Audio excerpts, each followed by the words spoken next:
大家好，我是云飞。前几天有观众说小米电脑管家它有更新啊，我这就去看了一下，发现在互联上面并没有太多实质性内容的更新，但更新了我们本期视频的主题小米换机电脑版。这不得来出一期视频来测测，看看在手机上面大受好评的小米换机到电脑上面是个啥效果，用起来怎么样？点收藏，我们开始。一般来说，你买的电脑是怎样换数据的呢？我知道有两大类，最简单的就是找个硬盘拷过去，再就是我之前做过视频的直接迁移整个系统和数据。第一个是耗时耗力，第二个需要有一定的动手能力。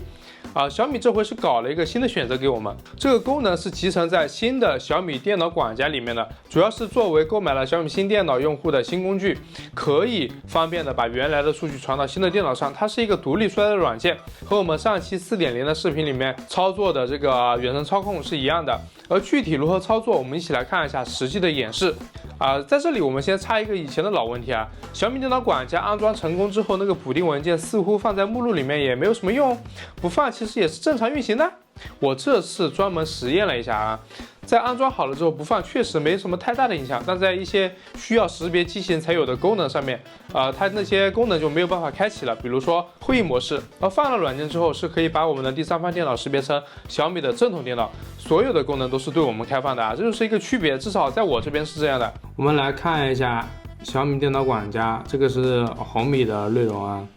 然后它是在工具箱的这个位置，它新增了一个换机助手。目前最新的这个版本呢是 4.2.2.1140， 然后它这里有一个换机助手，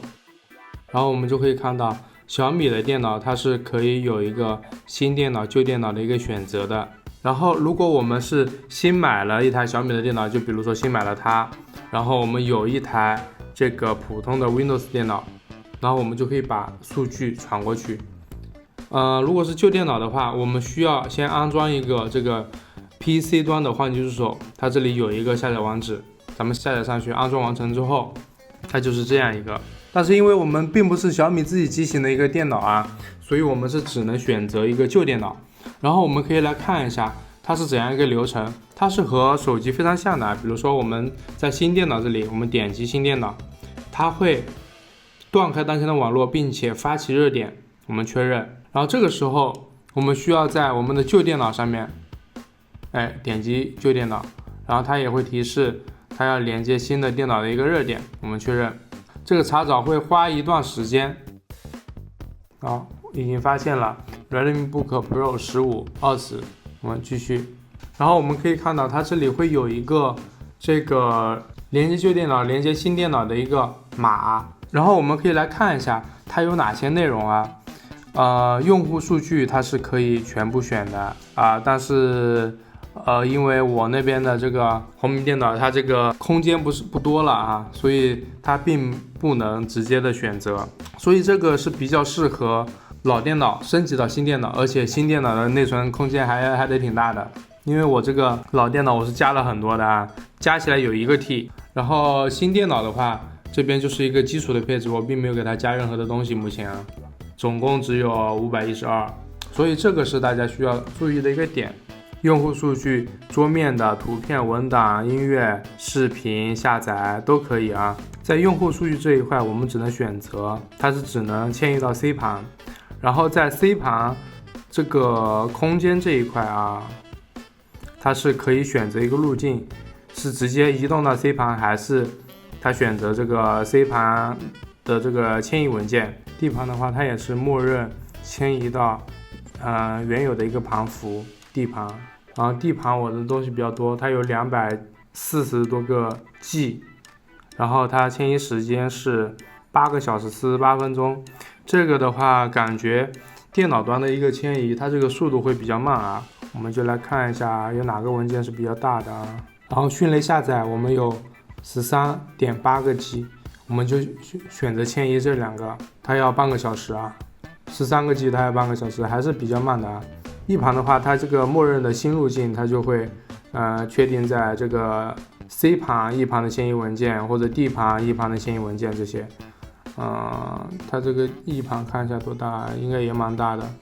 ，500多个 G， 那我还是选一个小一点的C 盘是不够了，我们选择 D 盘 ，D 盘是 OK 的。用户数据我这个就不选了啊。然后应用里面它是可以 QQ 的聊天记录、微信的聊天记录，Edge 浏览器还有谷歌浏览器，它这些记录都可以过去。然后系统的一些设置，鼠标、壁纸、屏保，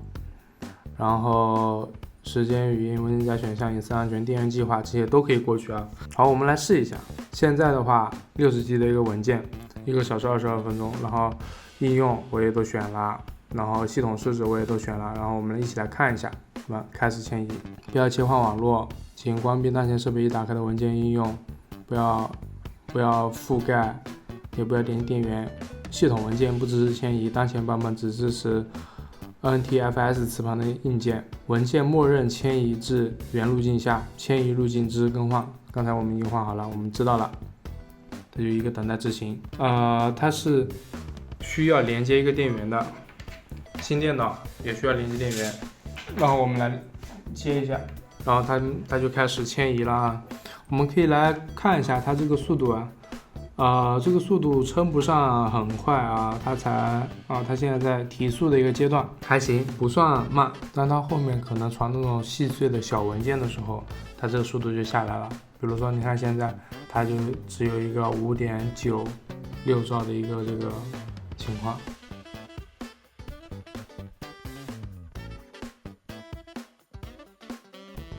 我们可以看到，它其实一开始的这个时间还是比较保守的，我们实际用时只用了21分36秒。这里有一个退出的按钮和一个继续迁移的按钮，我们来继续迁移看一下。就是说，你可以分批次去迁移你的这个数据。我们来看一下新电脑这边有没有我们刚才迁移过来的内容还有我们的这个迅雷下载，这边也都是直接都过来了啊。还可以看一下，对齐一下，你看这个是固件升级这些东西都是一模一样的。然后我们可以再来看一下它 Edge 浏览器的一些设置，浏览器里面是完全一模一样的。然后 QQ、微信这个微信我们去发一点东西上去，然后待会儿我们迁移过去。好，我们现在再来迁移一下。在这边我们可以来看一下，然后这里我们是可以看到它这里是有这些数据的刚才我们发送的小米电脑管家，然后这个文件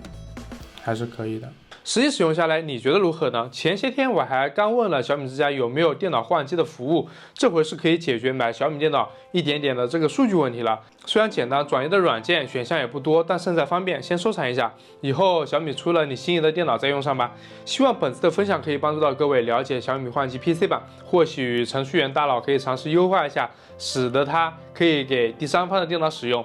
那不得全民公测记得多多支持。如果有什么想要我测的产品，也欢迎留言。我是云飞，记得点赞收藏。那我们下期视频再见。